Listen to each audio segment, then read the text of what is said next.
CanadianTVFirst.ca, the deadline for public comment on our attempt to get a better license for Sun News Network is about to close. Let me ask you folks, if you have not signed our online petition yet, but you value what we do, please go to CanadianTVFirst.ca, sign up, make sure you fill in the math question, make sure you get your friends, your granny, your mother, your uncle, whoever, have them sign up as well.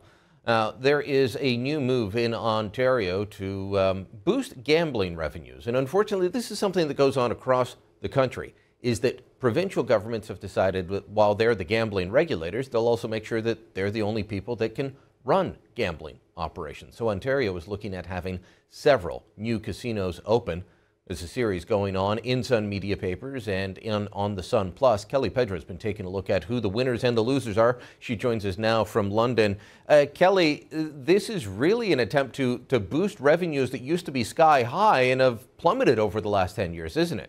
It really is, and it's also a plan to sort of get the provincial government out of this $12 billion deficit that they're saving. You know, the OLG is looking at boosting the bottom line really for the province, and we've seen revenues for the OLG plummet. You know, 10 years ago they were making $800 million from border casinos, and this year it's expected to be less than $100 million. So that's a huge chunk of change. Still pretty good.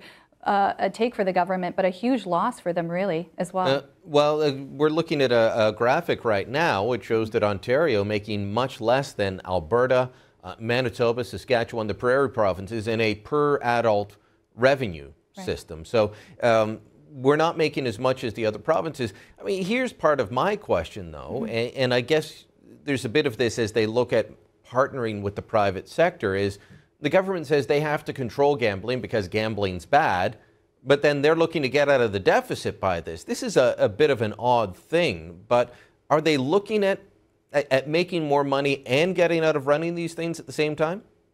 Well, they're certainly looking at shifting some of their employees to the private sector to kind of become more of a leaner organization and really boost that revenue for the provincial government.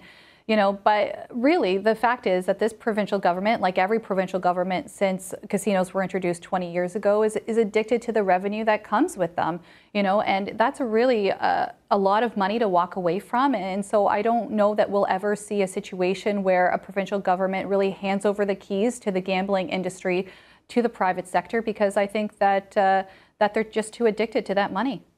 Yeah, so we've got healthcare and education systems run on poker tables, slot machines, cigarettes, and alcohol. So it's like the provincial government's being run by the Vegas mob in some ways. How many of these are they looking at putting in? We know there's one in Toronto. They're also looking at Ottawa, Hamilton. Are they looking at one where you are in London as well? So in London here, we have the Western Fair racetrack. That is a combined racetrack and slot facility. And of course, we know that the provincial government is ending the revenue sharing to the horse racing industry at the end of March.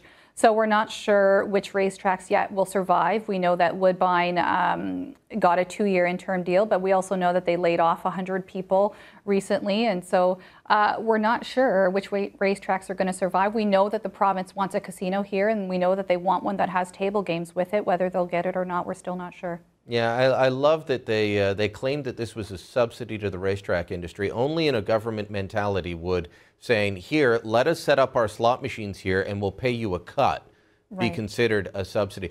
Toronto is up for a new casino. Let's look at the pros and cons here. The pros, they're saying it will generate 12,000 jobs, $50 to $100 million in fees, and $10 to $27 million in tax revenue. Is that per year, or is that over a 10-year period? What are we looking at there?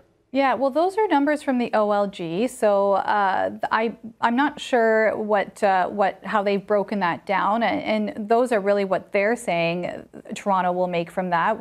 Whether Toronto actually does or not, we don't know. I mean, you only have to go to Windsor to see that, you know, that city is not making as much as it once did from its casino, and so you know, whether Toronto, that those promises have actually come to fruition for Toronto, we don't know yet. Okay, a couple of cons being put forward by people is that there'll be more problem gamblers and petty crime. It'll hurt local businesses, traffic and parking woes, and construction could become a burden. I actually think that a casino could work in Toronto. I'm not sure about my home, Western, I don't know, where you are in London. I'm not sure that it's going to really draw people to my hometown in Hamilton. And I live in a tourist city now of Ottawa.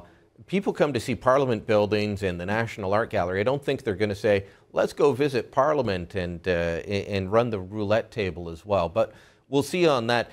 We could be facing an election, and I'm guessing this could be an election issue, or either the NDP or the Progressive Conservatives, the two main parties that could form government, saying that they would do anything different than what the McGuinty-Wynne Liberals have been saying.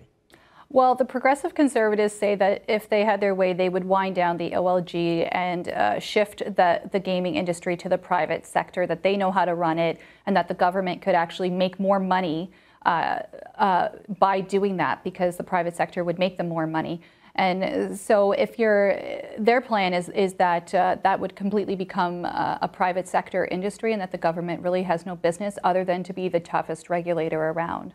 And now I understand that Premier Wynne has said that she'll give people in local communities more say, because casinos are always controversial. Do you know, I mean, I don't think she's fleshed that out in terms of whether it would be a referendum or just the city council voting on that. I don't think she's clear. Maybe you know a bit more. Well, I don't think she's been clear about that. Certainly the Progressive Conservatives have said that they would like to see referendums in communities that face a casino.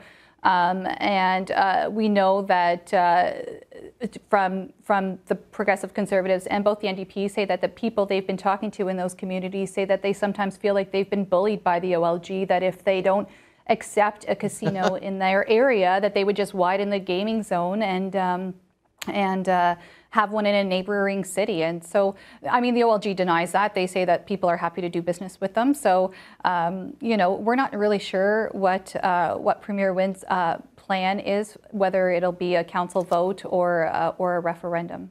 Okay, well, it'll be interesting to see play out. I know from talking to people in the horse racing industry, OLG are bullies. That's the Ontario Lottery and Gaming Corporation. So we'll see how things play out. Kelly, thanks so much, and we will make sure that people know where they can read the ongoing series. Thanks, We'll Brian. talk to you soon. Okay. All right, so this is part of our ongoing series on gambling. It runs today, Friday. It'll be in tomorrow's and Sunday's paper. And check your local Sun Media newspaper or online with Sun Plus.